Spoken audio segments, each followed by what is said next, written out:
Here we are. Now we have to perform the new iPad Operation System 26 setup. Over there, we have the iPad Pro. There is one button and two buttons on the other side. We use the one button area to push it for 1 second approximately. Then your Apple device will be ready for setup, as you can see. And now we can use our fingers to slide the screen up. The next thing is, of course, we have to enter our language. We choose our country or region. And then it will be going to the language setup in our iPad Operation System 26 on our Apple iPad Pro M5 from 2025. Yeah.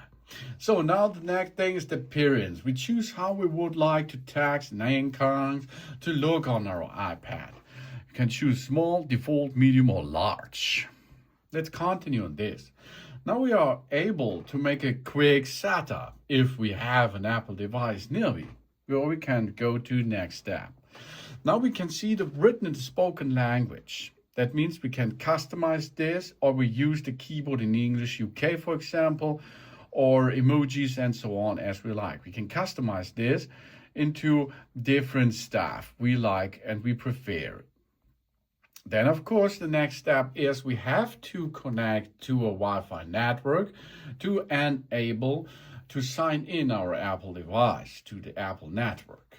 So now the next thing is, of course, we are entering now the Wi-Fi passcode. That's fine. And then let's continue this process now. So we have now, it may make a few minutes to activate our iPad because it is now calling home a little bit. And after this, we can choose software update, yes, or update later. Of course, you should perform yes. And then we go to data and privacy. This is information. This icon appears when an Apple feature asks to be used for personal information. And now we have to enter our age range. We can have a child, a teen, or an adult. And now we are able to perform a Face ID. The iPad can recognize the unique three-dimensional features of our face to unlock automatically. We use Apple Pay, make purchase, and subscribe to services. You should perform this. It's really important to make this. Now let's start. We go into this circle, and then we go to make a circle. And job's done. Face ID is now completed. Second one, I'll repeat that, for example, to the other side. And now we can see we have done a good job, huh? Yeah, Face ID is now set up. Of course, we have to use a passcode. Face ID provides convenient and secure access to recognize our face, of course. But occasionally, for example, after a reboot the system, our passcode will be required for the validation. So enter a passcode, what is a safer passcode than mine here. And then we have created our iPad passcode. Next thing is we can transfer the apps and data from iCloud backup, from another iPad, from a Mac or personal computer, or from Android. Or we perform it as a new one for us. The next thing is the Apple account. The Apple account is the same like a Google account. You're looking this video via Google service. This is YouTube. And if you subscribe to my channel, you will need that kind of Google account. You will need the Google account, the same Google account, to operate with the Android system, for example. And this is the same with another brand for the Apple account. Create or enter your Apple account now because it's for free. Next, we have to read the terms and conditions and agree that for continue this process. Now we sign in to our Apple account. The Apple account is for all of our devices. That means if you have other devices or services like iTunes or App Store or what else? iTunes, I told you, so many stuff is now operating in the Apple's Cosmos in the Apple area, you will need such kind of the Apple ID. And this we have to enter in this and in all the other devices which comes from Apple to us, of course. And if we signed in, we will make all synchronized. That means, for example, you take a photo on that iPad Pro and it will be synchronized with your iCloud, and then you can see that same photo on another device. Now, make this the new iPad for you. Okay, we can customize this now. And the next thing is we can update our iPad automatically. Of course, we should do that, but we can choose only download automatically. The update we can perform by ourselves. Then you can see this symbol. This is the location services symbol. This allows maps and other apps and services like Find My go together and use the data indicator to locations. You should turn this on because of the safety thing about the Find My app. And Apple Pay. We can use Apple Pay to make secure payments in apps and online. We can set up by using a credit card for something. And we have screen time. We get a weekly report with the insight about our screen time and set the limits for apps we want to manage. We can also use the screen time on children's services and our parent control too. And of course, iPad Analytics. We can help Apple improve its product and services by sharing diagnostic and usage data from this iPad here. We can make this, we don't share, or we don't share that. Then we can choose between light, automatic, or dark modes. Let's stay at the light mode because of that video. Apple Intelligence. Intelligence that understands our personal context, connect to the Wi-Fi and power to the prepare for Apple Intelligence. There is a new ways to express ourselves. Yeah, of course there is, because Apple Intelligence, the new AI feature from Apple. Yeah, it is step by step a little bit better every day. New ways to experience ourselves, the start of a new era for Siri, and a bill for privacy. Of course, we can make summarizing notification. We can use Apple Intelligence to summarizing content and notification received, making that. And of course, we can choose notifications to summaries, news, entertainment, communication, social, and all other apps. So we can choose that and make this possible and select it. And we can make a priority notifications. Apple Intelligence can show off notifications that may be important in a separate section on the lock screen. These are all AI features which you can try, but you do not have to do that. Then we have multitasking and windowing. Full screen app means we have always a full screen. We choose this if we dislike the windowed app, for example. At the older version, at the iPad Operating System 26, it is new to make windowed apps. That means I can sort apps nearly like we like them on the screen. This makes a little bit better multitasking feature.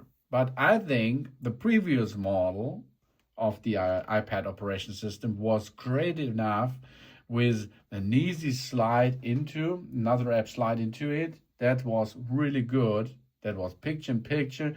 Now this is not possible so easy right now because it's now much difficult to reach that. Because now you have to take the windows and sort them, and between them are dead spaces and something else. But of course it is new. We are going to use that, of course. But maybe in the future it will be better. So welcome to your new iPad Pro. And here we are. We entered now the system of our iPad Operating System 26 on our iPad Pro M5 from 2025. So now let's have the call of our basic instruction how to use your new Apple iPad Pro M5 from 2025 with the iPad Operating System 26. Yeah. First step is, of course, we can switch on and off by using that button over there. Switch on, switch off, then slide up, and you're in. If your Face ID is there or your passcode, you enter the passcode.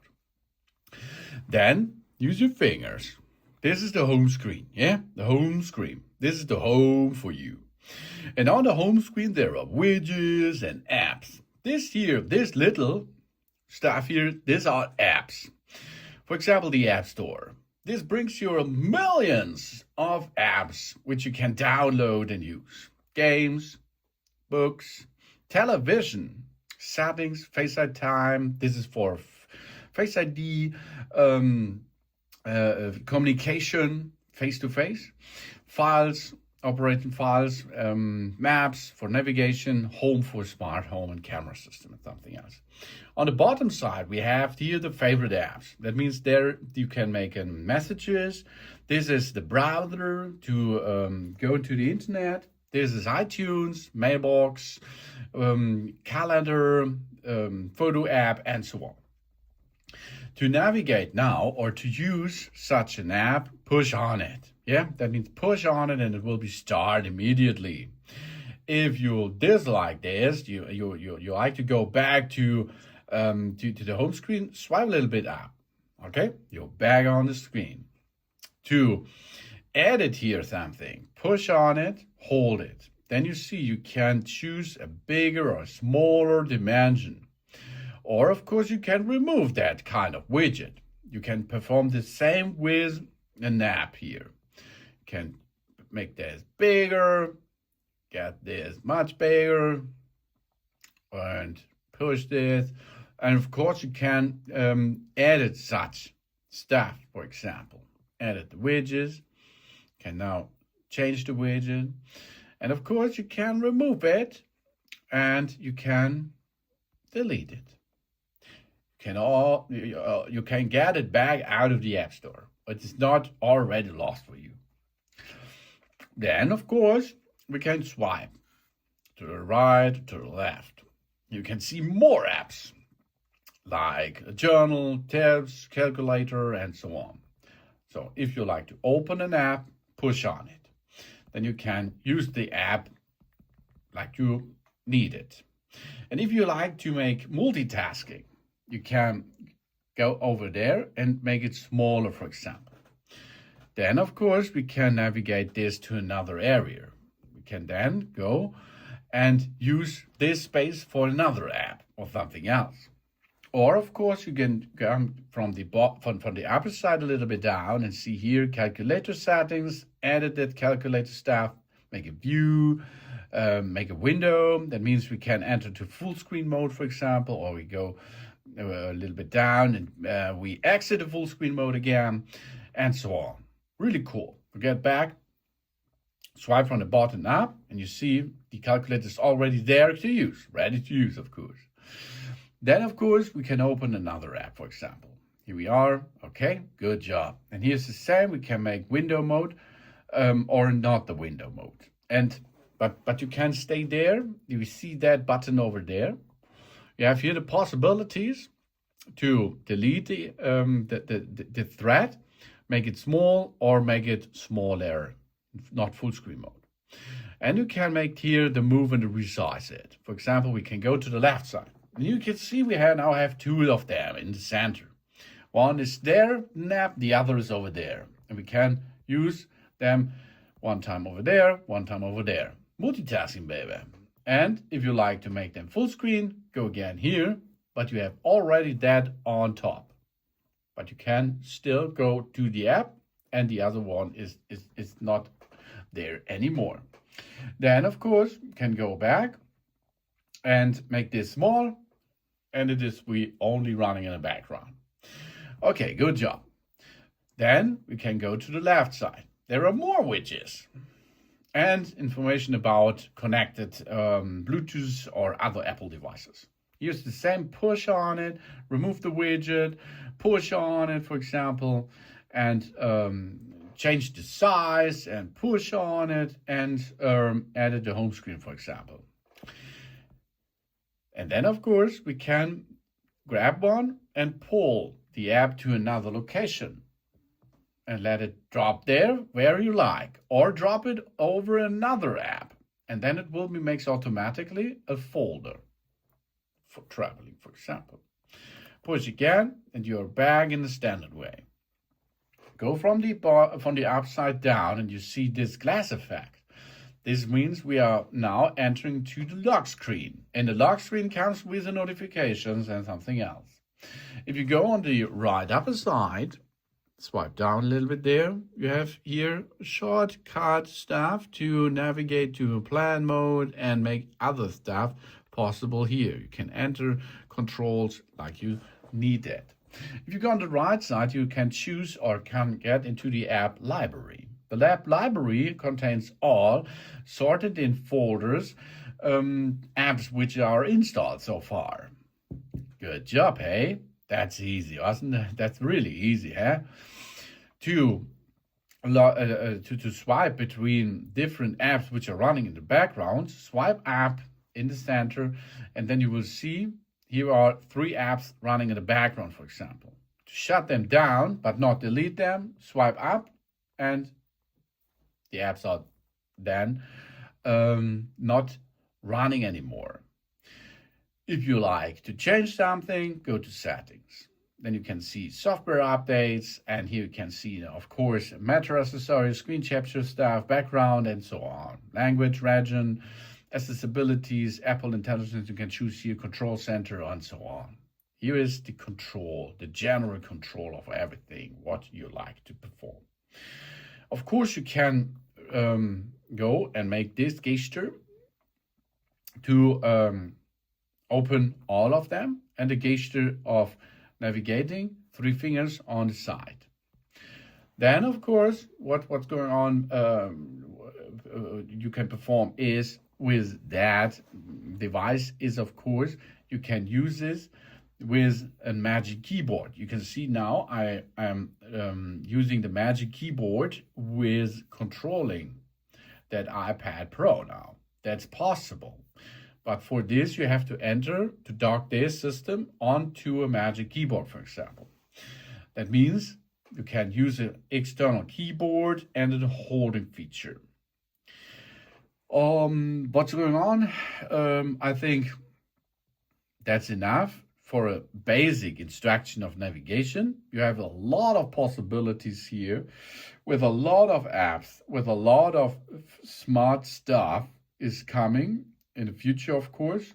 Let's have a look to the Apple Intelligence and Siri. You can see you can choose the language, you can talk to Siri, you can choose the voice of Siri.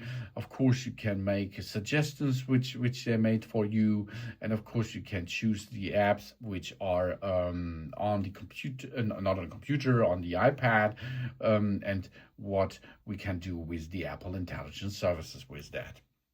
That is how to use your iPad operation system 26 in the center, of course. You can, of course, switch down the system every time if you go volume up, volume down, power button, keep pushing, and slide to power off. Easy, huh? Yes. After this, you have to enter the Face ID passcode again to enter back into the system. Really cool. So, thanks for watching. Please subscribe me and give me a positive feedback.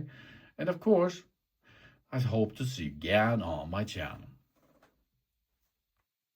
Sun.